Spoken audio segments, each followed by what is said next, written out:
Hello everyone, welcome to another video.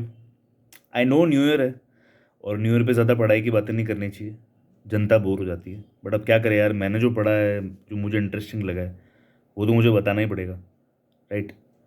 तो आज है ना, हम दो बहुत ही इंपॉर्टेंट आर्टिकल्स के बारे में बात करेंगे। Article 74 and article 75 of Indian constitution. देखो, ये आर्टिकल्स दोनों एक दूसरे के ऊपर एक तरीके का चेक्स एंड बैलेंस करते हैं। मैं आपको बताता हूँ कैसे। देखो, आर्टिकल 74 ये बात करता है कि there shall be a council of ministers headed by the prime minister to aid and advise the president, and the president shall work in accordance with that और in concurrence with that advice. कि एक council of ministers होगा, उनके head कौन होंगे? President होंगे। वो क्या करेंगे? एडवाइस करेंगे और एड करेंगे प्रेसिडेंट को अपना कोई भी कार्य करने के लिए, और प्रेसिडेंट को वो कार्य जो है वो मानना पड़ेगा। पहली चीज़। दूसरी चीज़, 1978 के 1976 के अमेंडमेंट के अंदर ये जो पावर थी प्रेसिडेंट की कि वो मना कर सकते हैं एडवाइस को, उसको हटा दिया गया था। और 1978 के अमेंडमेंट के अंदर जो 44th अमेंडमेंट था, उसमें ये पावर को एक बार दे दिया गया था प्रेसिडेंट को, कि प्रेसिडेंट काउंसिल ऑफ मिनिस्टर्स की एड एंड एडवाइस को एक बार मना कर सकते हैं, और अगर दोबारा एडवाइस आती है तो फिर मना नहीं कर सकते, राइट। तो 74 के अंदर ये कहने का मतलब ये है कि चाहे executive head of the country president है, but the president can not act in his own discretion. President को council of ministers headed by the prime minister के एड एंड एडवाइस पे ही वर्क करना पड़ेगा, राइट।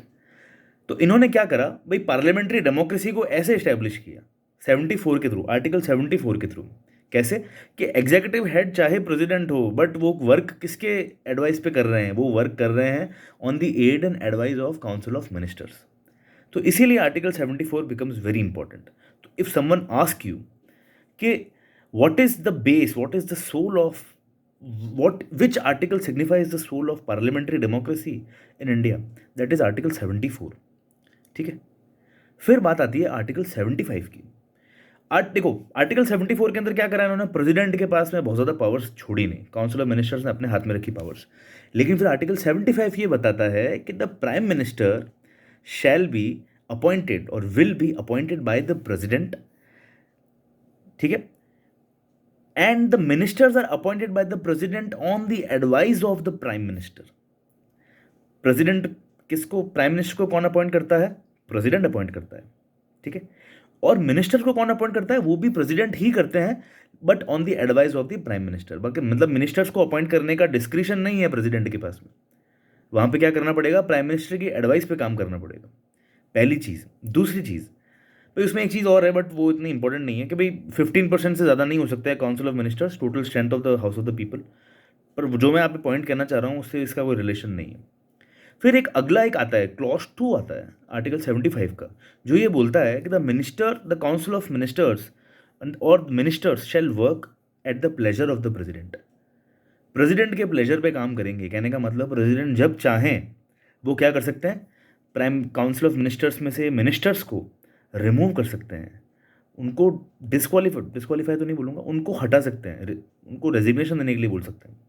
बट यहाँ पे ये चीज़ ध्यान देने वाली है कि इस केस में प्रेसिडेंट अपने डिस्क्रिशन में काम नहीं करेंगे, प्राइम मिनिस्टर के एडवाइस पे ही करेंगे। तो कहने का मतलब जितने मिनिस्टर्स हैं उन सब के आका कौन हो गए, उन सब के बॉस कौन हो गए? Supreme boss, that is prime minister, ठीक है।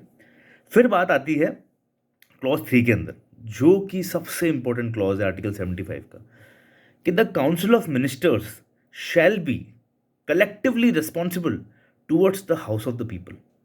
काउंसिल ऑफ मिनिस्टर्स की कलेक्टिव रिस्पॉन्सिबिलिटी होगी। ऐसा नहीं हो सकता है कि एक मिनिस्टर कुछ बात बोल रहा है, दूसरा मिनिस्टर कुछ और बात बोल रहा है, और मिनिस्टर अपनी ही गवर्नमेंट को क्रिटिसाइज कर रहे हैं।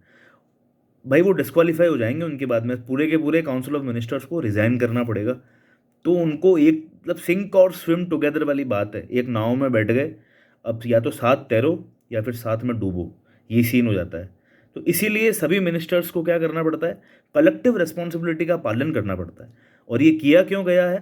ताकि अपनी ही गवर्नमेंट को क्रिटिसाइज ना करे, अपने ही गवर्नमेंट को क्रिटिसाइज ना करे मिनिस्टर्स, और पॉलिसी पैरालिसिस ना हो जाए। यार फाइनेंस मिनिस्ट्री कुछ और बात बोल रही है, डिफेंस मिनिस्ट्री कुछ और बात बोल रही है, इन सबको एक ही सुर में गाना गाना पड़ेगा, ठीक है। तो ये चीज़ आती है, कलेक्टिव रिस्पॉन्सिबिलिटी कैसे स्टैब्लिश होती है? आर्टिकल 75 के क्लॉज 3 से।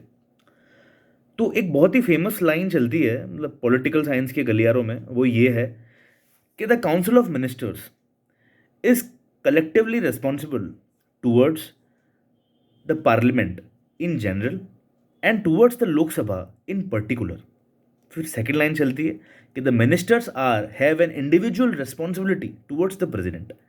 तो आर्टिकल 74 क्या करता है? आर्टिकल 74 करता है कि काउंसिल ऑफ मिनिस्टर्स की एड एंड एडवाइस पे ही प्रेसिडेंट वर्क करेंगे, और आर्टिकल 75 ये स्टैब्लिश करता है कि ministers work at the pleasure of the president. Council of ministers की एक कलेक्टिव रिस्पॉन्सिबिलिटी है टूवर्ड्स द लोकसभा, राइट। तो आई होप मैंने थोड़ा शॉर्ट में ये एक्सप्लेन करने की कोशिश करी है कि आर्टिकल 74 और आर्टिकल 75 में क्या इंपॉर्टेंट है। ऑब्वियसली 74 के दो अमेंडमेंट्स बहुत इंपॉर्टेंट है, 42nd amendment of 1976 and 44th amendment of 1978, right. इसके बारे में अपन पहले बात कर चुके हैं। और आर्टिकल 75 जो है वो 15% वाला, जो आप एक बार देख लीजिएगा, वो क्लॉज 1(1)(a) के अंदर कुछ होगा।